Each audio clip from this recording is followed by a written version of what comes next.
How's it going, everybody? This is Kevin McInerney of the Penn State PGA Professional Golf Management Program. Just got off the course today. It was a lovely day out there, and I was giving a lesson to one of my first clients, a beginning golfer by the name of Jackson DeMello. Jackson's a good golfer, has an athletic background, played tennis and baseball in high school, which I thought would both benefit him in the sense that he had some athletic ability behind him, but also be a detriment to his golf game because both of those sports can cause poor tendencies within the golf swing. So Jackson usually shoots in the 90s on an average 18 holes, and upcoming are some of his golf swings where you will see some of his tendencies.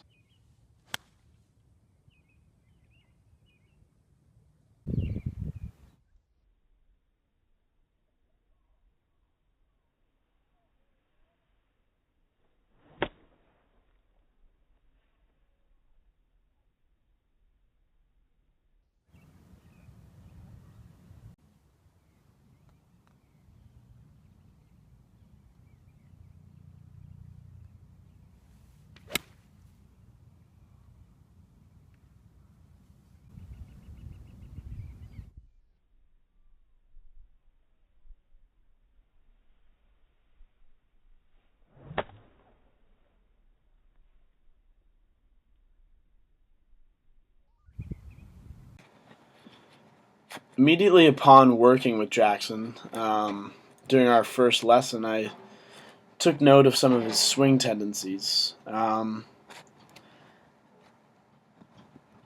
he just hit a few practice shots on his own, I noticed he hit some of his shots chunky or fat. His good shot would be a pretty straight, relatively low, with maybe a slight draw in relation to his target. But a bad shot would far outweigh the benefit of his good shot, where he would push the ball in comparison to his alignment and target, as well as often accompanied by a slicing ball flight.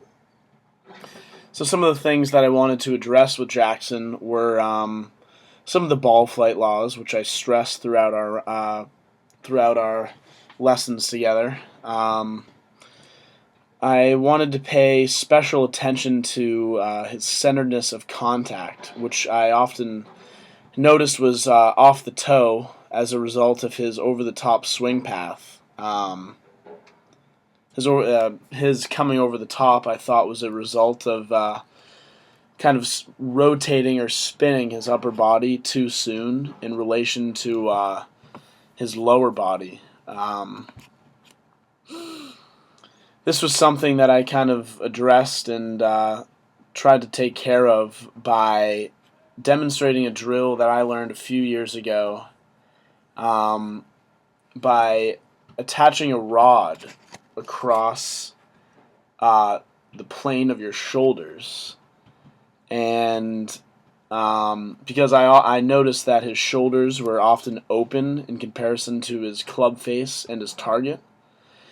So by attaching the alignment rod to his across his shoulder line, I told him to make sure that the rod was pointing upwards and to the right of his target through him making impact with the golf ball, which I thought would be important in emphasizing like keeping his swing path from inside to out opposed to outside to in. This would take care of his over-the-top swing path and get his centerness of contact more towards the center of the club face. Another thing I touched on when talking about the ball flight laws was I noticed that his face was often open through impact in relation to his target, resulting in the ball immediately starting to the right. This was often made worse when the swing path was from right to left or coming over the top when talking about Jackson's swing. and that's when he often starts to hit a more uncontrollable fade or a slice. So the open club face, accompanied by an over the top or right to left swing path, was often where Jackson had a lot of difficulty and lost a lot of golf balls to the right. Some of Jackson's issues with keeping his club face square through making contact with the golf ball, I thought could be attributed to his grip, which was weak, thus causing the club face to come through open to his target at impact. Throughout our lesson progression, I tried to move him more towards a neutral or strong grip throughout his golf swing. He does have a pretty good angle of attack, I noticed, which was demonstrated by or displayed by his making of small divots or often just grazing the grass when using a mid-iron or a 6-iron throughout the course of our round. Basic fundamentals that the beginning golfer can control easily without actually swinging the golf club. So these are the two things that he can focus on without actually putting much effort or thought into his swing. So I told him to bring his feet and his hips and shoulders more back towards the right, towards his target. And when trying to get him to do this, I noticed that it was hard for him to keep his shoulders square. So he has a very bad habit of constantly pushing his shoulders out to the left of his target. From there, I attempted to adjust his grip, where I found myself using the convincing strategy and showing him what my golf shots were like with both the weak, strong, and neutral grip. And when I did these demonstrations, I was often over-dramatic to emphasize what was going wrong and what each grip resulted in throughout the golf swing. Also, throughout our lesson progression, I stressed keeping his center of gravity over the golf ball throughout his backswing to improve his contact and kind of reduce the amount of times that he would hit the ball chunky or thin. Overall, I thought I did a pretty good job using the positive reinforcement while instructing Jackson. I noticed he was constantly putting himself down and using negative or doubtful words about his upcoming golf shot prior to actually hitting it. I knew that somebody with the athletic ability that Jackson had,